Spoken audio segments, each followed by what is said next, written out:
Hello everyone and welcome back to another episode of Hermitcraft Season 6, except you're not welcome back.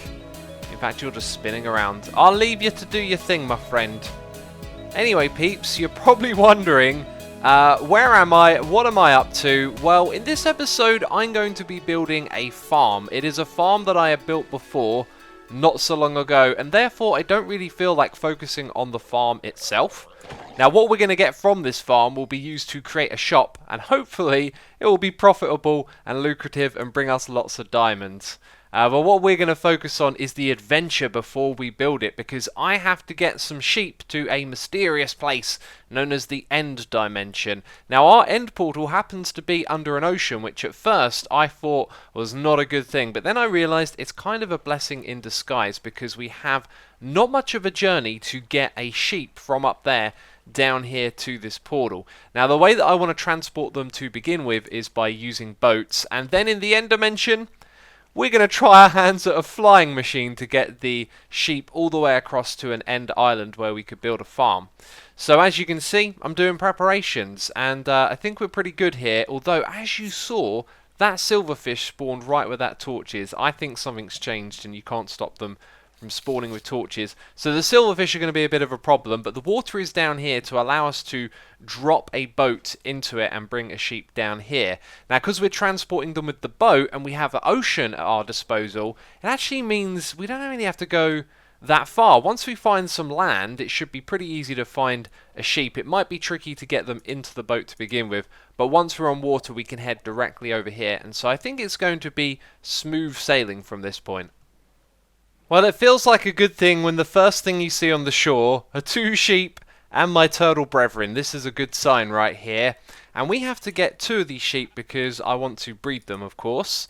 And I was wondering, would it be possible for us to get one in the boat and to drag the other one along with a lead? So if I now leash this one here and sit in the boat myself. Okay, you're still leashed. Right, let's now go in the water a little bit. And behind us, oh, I'm not wearing my Turtle Man skin. I end up changing my skins a lot when I make like tutorial videos and stuff like that. Hey look, it's kind of working. Now I know I need to go in pretty much this direction at this angle, so I can tap to bring it along. Now can I hold down? I can. Okay, I can. Look at that sheep go! Oh man, that's amazing. Oh, I love this. Ah, this game is so derpy, right?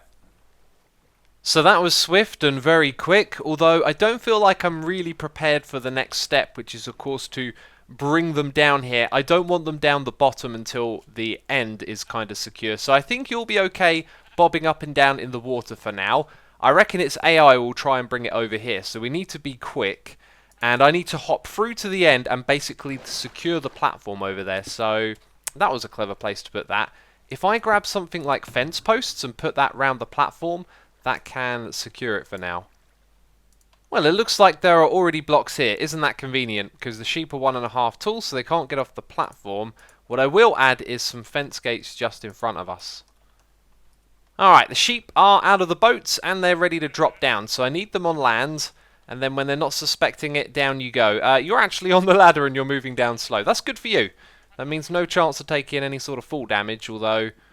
Oh, wait a minute. Now you're stuck on the ladder, which we don't want. Maybe if I move like this, I'll pull them toward... Yep, there they go, I think. Wait, are they now flying? I think they're flying. This is ridiculous. They can't be flying, surely not. Yep. Oh, no, no, no. Okay, land in water. Land in water. Yes. Okay, they're both safe somehow, and they're still attached. You're not attached. One of them is still attached. Okay, now here's where it really gets tricky, I think. Oh, come on. Come out of the water. You should jump up and down. You're next to a ledge. Why is the water not pushing them out? Are they behaving differently because the water's changed so much? Oh, jeez, here we go. Here are the silverfish. This is what I feared. Okay, let's turn all of this to source water because they were able to get out of that at the top. One of them is out. The silverfish is attacking me, and please... Oh, no, I went through. I didn't want to do that. I didn't want to do that. Oh, apparently when I respawn here, the leads are still attached. Oh, that was very unexpected. Okay, are they coming up the middle? Come on, that's good. That's good. Yep, come this way. I think they went in. I hope they went in. They're not here. It looks good. Alright, let's jump through. So my friends, they made it here with us safe and sound. And this next bit is just going to get a little bit crazy, let's say. What I'd really like to do is get both of the sheep in the boat together. But then we can't actually control where the boat goes. So I'm going to have to do this with 2 boats, which I believe means some modifications might be in order. Please. Oh. Okay, that was slightly terrifying. I mean, I can hop out of the boat and fly away with my elytra wings, but this sheep can't. Anyway, over here you'll see the engine design that we've been using over and over again, and I have mistakenly left the slime blocks on top. That's kind of bad, actually. Well, let's get this into position, and then we're going to try and get the other sheep into this boat as well. Oh, look there. Look, see, that's why this is here. That's why this is here. You cheeky devil. I should really hit this guy with my sword. Alright, so we want to get this sheep into here with that one. And I was hoping the boat would kind of land on top of the other boat. Let's press F3 and B. Make sure we hit the right thing. There we go. And push. Push. Come on, you're literally on top of it. You are literally... Yes! Yes, amazing. And it's on top of the slime blocks. That is wonderful. We are almost ready to send this thing on its way, I guess. Like, I've got to remove these junk blocks around it, probably pick up some of my items. But let's take a look at the flying machine. Now, one of the things I noticed is its trajectory. Originally, I built it right next to this platform, so it would have hit that over there. The next thing we need to do is get a block either side of it. So actually, I'm going to put that dirt block there, and this one here, and the flying machine is going to go in that direction, and hopefully the boat is going to stay right there in the middle. I don't think I can even nudge the boat to move it more. What I might be able to do is put like 1 extra slime block. Let's just put one there, just in case. It's not going to collide with anything. Alright, so my inventory is looking okay. I got rockets. Oh my goodness me. Here we go. I'm going to pick these things up, and then we're going to send this machine on its way, and we will do that by activating... No, let's not use a block they can suffocate in. Okay, so we're going to activate this flying machine, and ladies and gentlemen, all hell could break loose. Off they go! Yes! It's working! Oh. Are they? No, they're well and truly under that, aren't they? They're under it. Alright, cool! And they're to the side of the obsidian block. It's working, my friends, it's working. Oh, okay, let's get rid of the hitbox thing. I've got to supervise their journey across the void. This is amazing! I love this! They're just having a little journey together. Don't worry about the plummet to death below you. Just enjoy the ride. Oh, that's absolutely brilliant. Well, I kind of don't want to leave them in unloaded chunks, but I also want to scout ahead. And I also should be quite aware that my wings can run out at some point. Now, this flying machine has been good to me. Whenever I go out of chunks, it stays working. So I think we'll actually give it a test. I mean, the worst thing that can happen is they get stuck there and we have to build something to give them a kick start again, you know? So they're going to end up somewhere around here, and with this big groove of islands, they are basically just going to hit a wall somewhere around here and the flying machine will stop. So now let's head back. Oh, I really don't enjoy flying over the void, let's say that. Let's head back and find the flying machine. And look at that, they're absolutely fine. So we can unload the chunks and the machine still works. Now what I'd really like... No! Oh, the boat, it probably... Yeah. I reckon that the boat and the sheep, they just fell into the void when the chunks unloaded. Ah, that means we've got to do this all over again. This time I've decided that I'm going to come along for the ride as well. Problem is I couldn't get the 2 sheep into a boat together, so I guess I'll just share one with the sheep, which isn't really a problem at all. Also, did I just spot a beacon beam out of the corner of my eye? Anyway, trying to not get distracted here, let's get in this boat and let's place a block just there, and off it goes. And I'm in it as well. Right, my fate is secured, my friends. I will see you when we get to the other side. And it's probably going to take a little bit of time, but I've got faith in this machine. And now we approach the end island. And that, just over there, if you can see it, is the other flying machine. So it made it all the way across.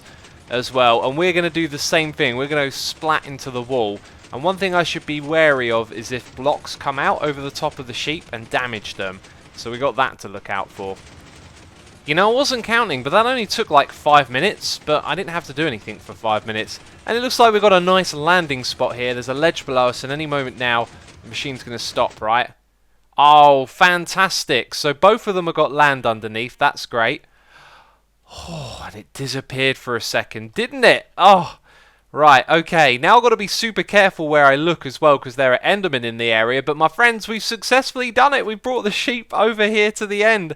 And that has taken me not a lot of time at all. I'd say less than an hour in total. So if you plan on doing this yourself, now you know a really good way to do it. So I came here prepared, my friends. I've got everything that I need in all of these chests to make a farm. Do I have seeds though? Well, I got grass and I've got bone meal, so anything is possible, right? Because that might not be enough wheat. What I want to do right now is start breeding them, obviously, because with 2 we can make 3, and with 3 we can make 4, and then a population explosion will happen here in the end. I reckon one of my plan is to not worry about aesthetics, layout and looks. We're just going to make some big pens for all the different colours of sheep, and I'm going to start somewhere up here and then branch outwards so I don't have to dig away any end stone. I'm trying to make things as simple as possible, you know. I'm also not worrying about aesthetics. This farm is just going to be like a get the job done kind of farm, you know. And that's because it's built out here in the middle of nowhere, like the literal nowhere, the end. If it were on the Hermitcraft island, it would be a different case. And so if I never made it clear why we're out here, it's so that we're not in the overworld loading oceans full of fish swimming around, hostile mobs spawning in caves and passive animals. There's not as much going on over here. There are of course Endermen, but that's another problem we're going to deal with in a moment. Behind me, you shall see lots and lots of died sheep. And I've been keeping them all at an equal amount because I want this farm to produce an equal amount of all types of wool. I believe there are 11 of each at the moment. And yeah, it's been an easy process dyeing them up, getting them into these pens, and then just breeding them with the wheat that we have stashed up. Now the next thing that I want to do is take a stab at finding a way to get rid of these Endermen. There are a few different ways to do it. I could start slabbing this island. I could throw down torches like I've done a little bit over here. These will stop Endermen from spawning. They don't stop them from teleporting in. So whatever we do needs to be kind of complete. However, if we were to put down some water, we would stop them from teleporting in as well, which isn't exactly a necessity over here. But now that we've got our ice farm, we can use the ice here to help us a little bit. So I could come into this area where actually I don't need to do that because the Enderman won't spawn in there.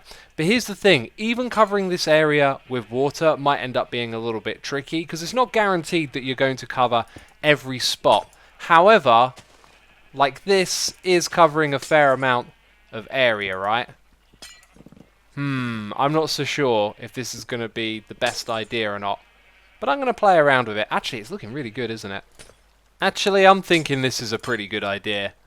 Can you see me making use of the offhands? This is a pretty good way of getting things done. Occasionally you get water flowing like this though, but it's pretty fast to get lots of source blocks down. Let's have a little bit of fun together, shall we? They ain't got many places left to go. So my friends, we have quite a spectacular sight behind us. There is water all over the place here. And I've actually fixed it based on this corner of the farm that we're going to build. So when we're standing there, these areas that don't have water are too far away for Endermen to spawn.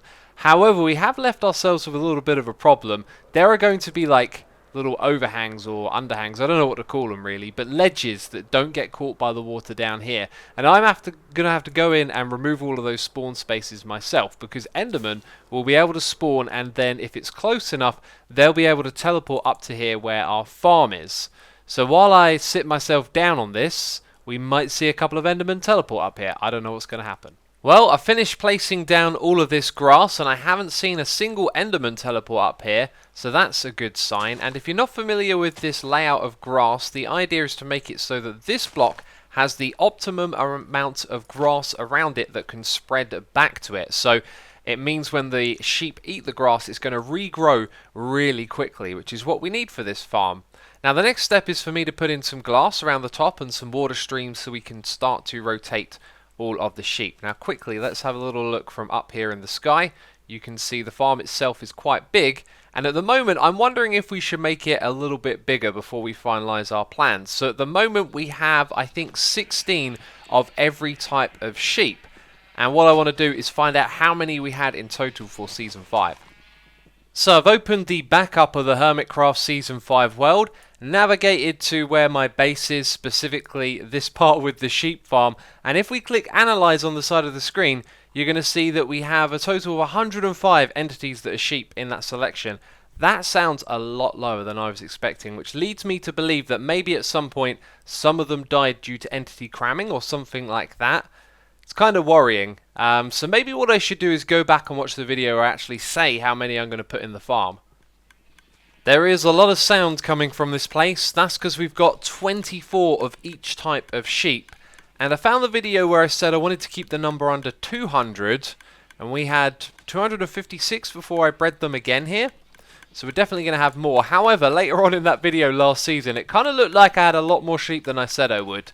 Now, another thing I'm going to do is make that farm just a little bit bigger. I'm worried about the sheep getting squashed together and suffocating and dying, so I think we'll make this bigger and have lots more water pushing them around. Also, you've been hearing this clicking sound. I created a little auto clicker script to hold down right click with some seeds and then punch every now and then to harvest the wheat, and so literally with just these 2 blocks and 2 pieces of redstone I set up a little micro farm, which is pretty cool. And that's of course how we got all this wheat to breed the sheep with, and that's the last batch of breeding we're doing now. We got 24 of each, and next time we interact with them, we'll be putting them into the farm. As of right now, though, I've got some visitors down here in the area where the items get sorted. So what do we have? The classic Impulse SV filter system right here, and a whole bunch of hoppers set up to have shulker boxes put in front of them, which, guess what? They're going to be color-coded. Of course they are, because this is where the wall will come down from up above, and pretty much everything inside of this farm here is the same as it was last season. So let's just have a quick look. We've got the same system set up to give us lots of shears. The player's going to stand here in AFK, and what's slightly different this time is rather than this thing being in the middle and the sheep going by, they will come towards the player, and I'm hoping that will help it hit more of them overall. And then everything else here is pretty much like last time. I tested to find out if sheep could eat the grass through a pressure plate, and it turns out that they can. So I use pressure plates since they're a little cheaper and easier to place. And apparently I have left some hoppers behind here. My friends, this project is getting very close to being done. I've got to shear up all of these sheep so I can get some wool to set up the filters, and then we'll be moving them in. But right now, I kind of just wanted to show you my inventory, just because I had to go all the way back to base to get the supplies. Chewing through my shulker shells and chewing through my wood as well, but I've got everything here to craft 3 of each shulker, and it kind of occurred to me that if I fill all of these up, I can't exactly take them back in one trip. I think even if I filled up my ender chest as well, I would be struggling, so that is something to think about, I guess. Well, that is quite the sight there. I've always enjoyed doing this stuff from an aesthetic point of view. It looks really cool having all these different colours. But right now what we're going to be doing is breaking the pens and luring them through with wheat down here, where they're going to drop into the water stream on this corner, and they're high enough up that the sheep below won't be able to block them from coming in. So it should be pretty painless leading all of these into this gap. And while we do that, I think I'm going to get the camera account on here.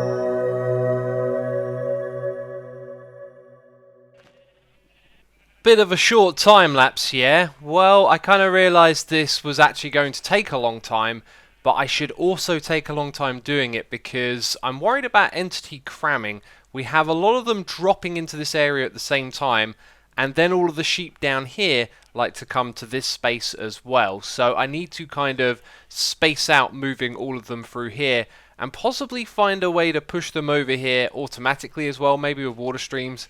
I kind of thought this would be like the last part that was really easy, and it's probably going to take a long time. Even when I hold wheat like this, I get a little bit worried that some entity cramming might happen around here. That's the last sheep. I switched to using water streams here, and boy oh boy did it make life a lot easier. So my friends, this is how it goes down now. I leave the computer running with a macro to hold down right click, and the sheep get sheared. Now I have run into a little bit of a problem with my AFK sessions, and I've now discovered what that problem is.